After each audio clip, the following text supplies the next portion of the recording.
Арбаңыздар кыргыз журтум, кыргыз тили унутта калбай, урпактардан урпактарга уланып, кылымдардан кылымдарга жашай берсин. Бүгүн ултан деген сөздү ортого салган турабыз. Кыргыз элибизде бирөөнүн жеринде султан болгуча өз элиңде ултан бол деген макал бар. Султан, ултан. Бул жөн гана уйкаш сөз эмес. Султанды падыша, ажо, хан деп түшүнсөк, ал эми ултан деген сөздү кандай түшүнөсүз? Өмүрүңүздө бир жолу ултаруу деген сөздү уккан чыгарсыз. Ултаруу кимдерге тиешелүү сөз? Кандай ойлойсуз?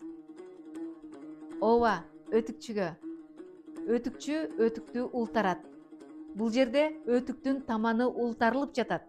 Демек, ултан деген сөз кадимки өтүктүн таманы, бут кийимдин таманы.